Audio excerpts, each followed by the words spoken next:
Hello नमस्कार दोस्तों। मैं आप लोगों के लिए एक वीडियो डालते जा रही हूँ।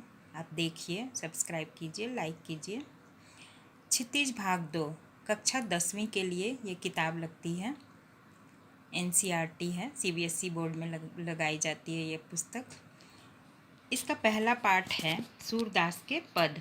सूरदास के पद के बारे में आज मैं आपको सब कुछ बताऊंगी, उसका भावार्थ, सूरदास जी के बारे में। सबसे पहले जैसे ही पाठ को शुरू किया जाता है तो पाठ में जो कवि या लेखक होते हैं उनके बारे में बताया जाता है। तो सूरदास जी के जन्म के बारे में थोड़ा सा मतभेद है। सूरदास जी का जन्म जो है वह 1478 ईस्वी में हुआ था, ऐसा माना जाता है, लेकिन जगह में मतभेद है। कुछ लोग कहते हैं कि उनका जन्म मथुरा के निकट रुनकता या रेणुका क्षेत्र में हुआ, जबकि दूसरी मान्यता यह है कि उनकी जन्मस्थली जो है दिल्ली के पास सोही है। ठीक है। महाप्रभु वल्लभाचार्य के ये शिष्य थे। अष्टछाप के जो कवि थे ना, उनमें सर्वाधिक ये प्रसिद्ध थे। महाप्रभु जो थे, इनके गुरु जी इनको बहुत प्रेम करते थे। और सूरदास जी आजीवन अंधे थे, परंतु वह कृष्ण की हर एक लीला का वर्णन बहुत ही अच्छे से करते थे, जैसे कि वह खुद देखे हों। और इनका निधन हो गया। 105 साल ये जिए, समझ जाओ। 1478 में जन्म लिए और 1583 ईस्वी में परसौली में इनका निधन हो गया। इनके मुख्य जो ग्रंथ थे सूरसागर, साहित्य लहरी और सूरसारावली। सूरसागर में ही से ही इनको जाना जाता है। बहुत ज़्यादा लोकप्रिय है इनकी सूरसागर, जो इनके ग्रंथ हैं। ठीक है। सूरदास जी से मिलिए, देखिए। तो अब मैं आपको इनके पद के बारे में बताऊंगी। तो पहले मैं आपको थोड़ा रूपरेखा बता देती हूँ। जैसे कि सूरदास जी ने बताया है कृष्ण की लीला के बारे में। तो ये पद पढ़ती हूँ पहले मैं। उधो तुम हो अति बड़भागी, अपरस रहत स्नेह तगाते, नाहिन मन अनुरागी, पुरैन पात रहत जल भीतर, तारस देह न त्यागी, ज्यों जलमाह तेल की गागरी, बूंद न ताको लागी, प्रीति नदी में पाँव न बोरियो, दृष्टि न रूप परागी, सूरदास अबला हम भोरी, गुर चाटी ज्यों पागी। कहते हैं सूरदास कि सबसे पहले इसकी थोड़ी आपको मैंने जैसा कहा था कि मैं रूपरेखा बताऊंगी। तो देखिए, जब क्या होता है कि कृष्ण जी गोपियों को छोड़कर तो मथुरा चले जाते हैं, क्योंकि मथुरा में जो है उनका बहुत ही ज़्यादा वहाँ उनकी ज़रूरत थी, आवश्यकता थी। वो जाते हैं और कंस को मारकर वहाँ के राजा बन जाते हैं। परंतु उनके बहुत सारे दुश्मन होते हैं। उनको पता है कि अगर वे गोकुल जाएंगे फिर से गोपियों के पास या अपने माता पिता नंद और यशोदा के पास, तो उनके दुश्मनों को पता चल जाएगा और वो तो वहाँ ज़्यादा दिन रहेंगे नहीं, रह नहीं पाएंगे। तो वे जब आएंगे तो दुश्मन उन्हें मार डालेंगे या परेशान करेंगे। इसलिए वो कभी गोकुल फिर गए नहीं। और यहाँ गोपियाँ विरहन की तरह हर दिन उनका इंतज़ार किया करती थी। एक दिन अचानक से क्या हुआ, वहाँ कृष्ण भी बहुत याद करते थे गोपियों को, गोकुल को, ब्रज को बहुत याद करते थे। तो कृष्ण के आँखों से एक बूंद आंसू टपक पड़ा और उद्धव उनके मित्र थे, उनके सखा थे, भक्त थे, वो वहीं खड़े थे। उन्होंने कहा कि आपके आँखों से आंसू? तो उन्होंने कहा, कृष्ण ने कहा कि ये आंसू मुझे ब्रज की बहुत याद आ रही है, इसलिए ये आंसू। तो कहते हैं कि अरे, मैं तो नहीं मानता कि इतना प्रेम किसी से हो सकता है किन्हीं लोगों से कि आंसू आ जाए, वो भी प्रभु के आँखों में। आप तो प्रभु हैं, ईश्वर हैं, निर्गुण ब्रह्म हैं, और निर्गुण ब्रह्म को मैं मानता हूँ। उद्धव ने ऐसा कहा। कृष्ण मुस्कुराए, बोले ऐसा करो उद्धव, कुछ नहीं होगा, मैं तुम्हें नहीं बता सकता गोपियों का प्रेम, तुम वहाँ जाओगे तो तुम्हें पता चलेगा कि निर्गुण ब्रह्म क्या है और प्रेम क्या है। जाओ। उद्धव को भेज देते हैं। उद्धव जाते हैं गोपियों से मिलने। गोपियों से मिलते हैं। तो ये गोपियों का और उद्धव का प्रसंग बहुत अच्छे से सूरदास जी ने इसका वर्णन किया है। कहते हैं, उद्धव तुम तो अति बड़भागी। गोपियाँ कहती हैं, अपरस रहस रहत स्नेह तगाते, नाहिन मन अनुरागी, पुरैन पात रहत जल भीतर, तारस देह न दागी, ज्यों जल माह तेल की गागरी, बूंद न ताको लागी, प्रीति नदी में पाँव न बोरियो, दृष्टि न रूप परागी, सूरदास अबला में भोरी, गुर चाटी ज्यों तागी, ज्यों पागी, माफ कीजिएगा। तो कहती हैं गोपियाँ, क्या कहती है सुनिए, कि उद्धव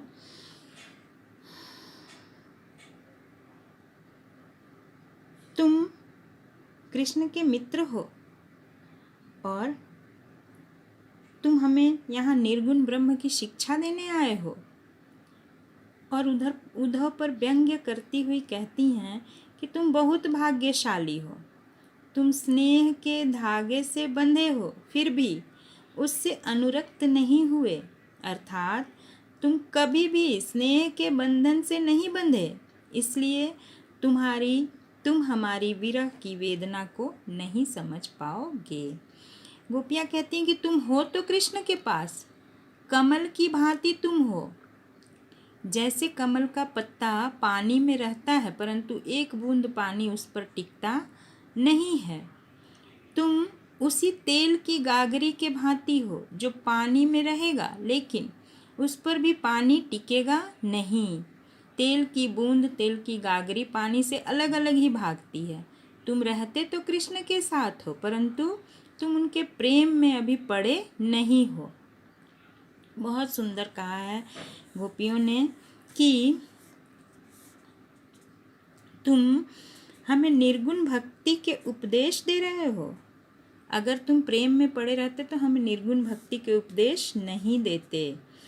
और क्योंकि हम सभी कृष्ण के प्रेम में इतनी लीन हैं कि तुम्हारा उपदेश हम पर कोई प्रभाव नहीं डाल सकता, तुम्हारा उपदेश हम नहीं सुन सकते, क्योंकि तुमने कभी प्रीत की नदी में अपने पाँव को डुबोया ही नहीं। तुम्हारी दृष्टि जो है सौंदर्य से कभी मुग्ध हुई ही नहीं, इसलिए तुम हमें कृष्ण को भुलाने का संदेश दे रहे हो। अगर तुमने कभी किसी से प्रेम किया होता तो तुम कृष्ण के प्रेम को छोड़कर योग साधना की बात कभी नहीं करते। और सूरदास कहते हैं कि गोपियों ने आगे कहा कि हम भोली हैं, हम तो कृष्ण प्रेम में ऐसी दीवानी हैं जैसे चींटी गुड़ से लिपटती है। उसे पता है कि वह मर जाएगी परंतु फिर भी वह जाकर गुड़ से लिपट जाती है। उसी प्रकार हम कृष्ण के प्रेम में दीवानी हैं। ठीक है। दूसरा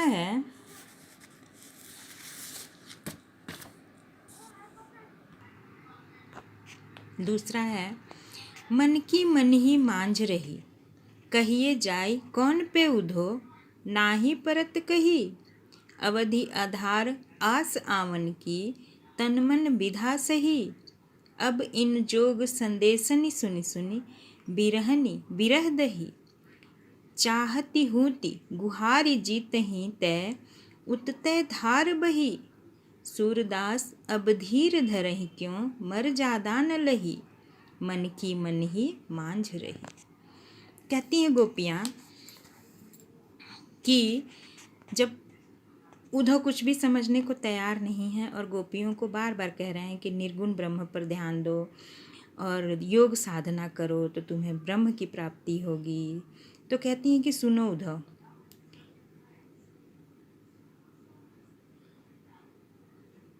हमारी कृष्ण से मिलने की आशा मन में ही रह गई।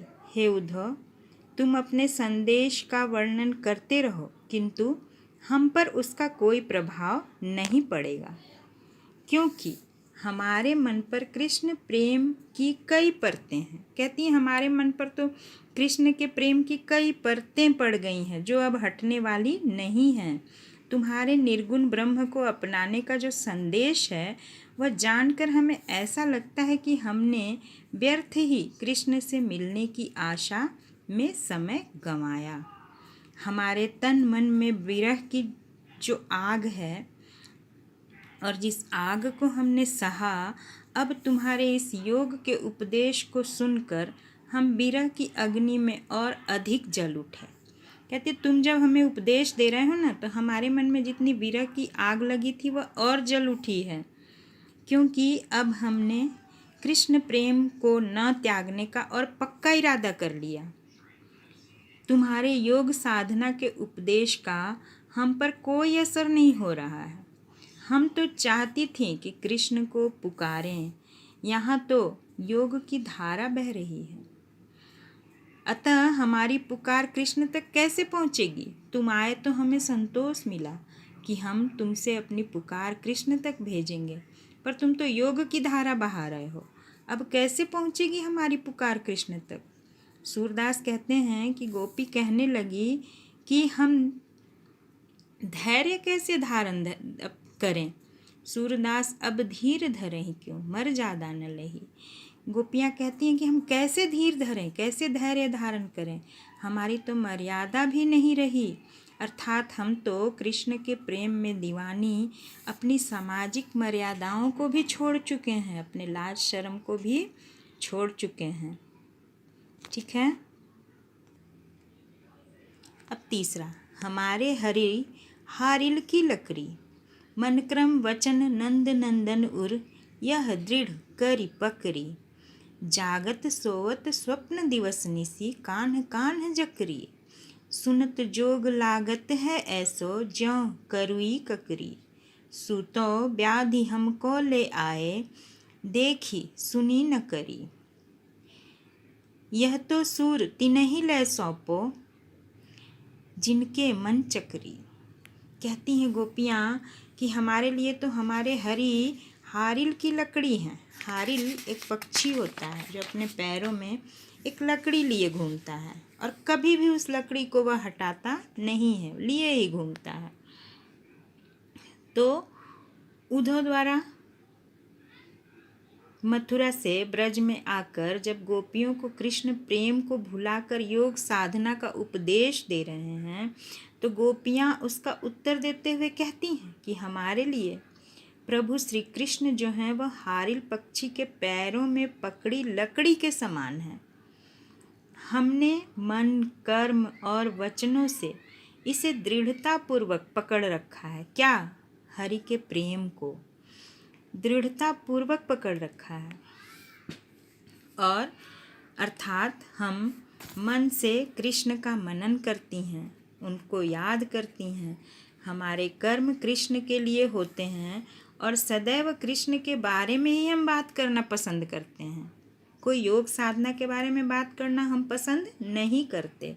हम जागते हुए, सोते हुए तथा रात दिन कृष्ण कृष्ण की रट लगाते रहते हैं, अर्थात चारों पहर हम कृष्ण को याद करते हैं। तुम हमारे लिए यह निर्गुण उपासना योग साधना को अपनाने की जो बीमारी लेकर यहाँ आए हो, यह तो हमने न कभी देखा है और न सुना है। यह हमें कुछ समझ में ही नहीं आ रहा। इसके बारे में सुनना ऐसा लगता है जैसे हम कड़वी ककड़ी खा रहे हैं। यह हमारे दिमाग पर इतना कड़वा असर करता है। अर्थात जैसे कड़वी ककड़ी को खाया नहीं जा सकता, वैसे कृष्ण प्रेम को छोड़कर तुम्हारे निर्गुण उपासना के मार्ग को अपनाया नहीं जा सकता।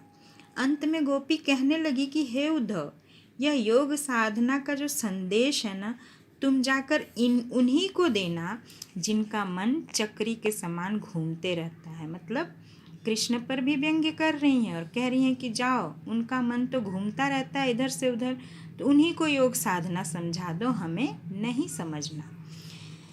देखिए चौथा है, हरि है राजनीति पढ़ी आए, समुझी बात कहत मधुकर के, समाचार सब पाए, इक अति चतुर हुतै पहिले ही, अब गुरु ग्रंथ पढ़ाए। बड़ी बुद्धि जान जौन की, जोग संदेश पठाए। उधो भले लोग आगे के, परहित डोलत धाये। अब अपने मन फेर पाई हैं, चलत जो हुते चुराए। तै क्यों अनीति करे आपुन, जे और अनीति छुड़ाए। राजधर्म तो यह सुर, जो प्रजा न जाहि सताए। गोपियाँ बड़े अच्छे से उद्धव से कहती हैं, साफ साफ कह देती हैं कि सुनो उद्धव, हमारे हरि जो हैं वह, तुम जो गोपी उद्धव के निर्गुण उपासना का संदेश सुनकर बड़े साफ साफ कहती हैं। क्या कहती हैं कि कृष्ण से तुम राजनीति पढ़कर आए हो, तुम निर्गुण की उपासना की बात कह रहे हो, क्या तुम उनके द्वारा बताए गए संदेश बोल रहे हो? हमें नहीं सुनना।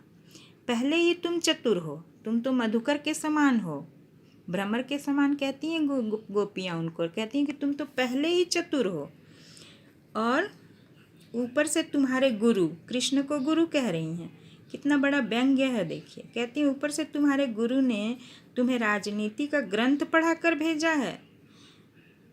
हम गोपियाँ उनकी तेज बुद्धि को समझती हैं, जो उन्होंने तुम्हें योग साधना का संदेश देकर भेजा है। भला व्यक्ति तो वह होता है जो इधर उधर दूसरों की भलाई के लिए घूमता रहे। तुम भी वैसे ही भले मानस लग रहे हो। कृष्ण से कहना कि हम अपना मन फिर पालेंगी, जो उन्होंने चलते हुए हमारा चुरा लिया।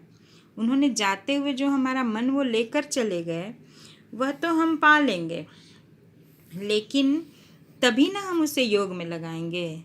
जो हमारा मन था वह तो कृष्ण ले गए। जाके कह देना कि मन तो वो ले गए, अब हमारे पास मन है कहाँ जो हम योग साधना में लगा दें। अब हम किस अन्य मन से निर्गुण की उपासना करें? वो जो दूसरों को जो सिखाते हैं, नीति अनीति सिखाते हैं, हमारे साथ अनीतिपूर्ण व्यवहार क्यों कर रहे हैं? अर्थात हमारे विरह को दूर करने की बजाय हमें निर्गुण उपासना करने का संदेश भेज रहे हैं। सूरदास जी कहते हैं कि गोपी अंत में कहने लगी कि राजा का धर्म तो होता है कि वह दूसरों को अनीति से छुड़ाए, अर्थात अनीति को दूर कर नीति के मार्ग पर चलाए, किंतु तुम तो हमें नीति के मार्ग से हटने को कह रहे हो। क्या यह संदेश तुम्हारे राजा ने तुम्हें भेजा है? अगर यही संदेश है तो हम हमेशा नीति के मार्ग पर चलेंगे, हमेशा कृष्ण को याद करते रहेंगे। जाओ जाकर कह दो, हमें योग साधना निर्गुण उपासना कुछ नहीं समझ में आता है। उद्धव बेचारे परेशान हो गए। अंत में वह भी, उनके आंखों से भी आंसू आ गया, वह भी कृष्ण के प्रेम में पड़ गए और भागे भागे कृष्ण के पास गए, बोले कि आप तो सही कह रहे थे। धन्यवाद दोस्तों, मेरे चैनल को लाइक और सब्सक्राइब ज़रूर कीजिएगा।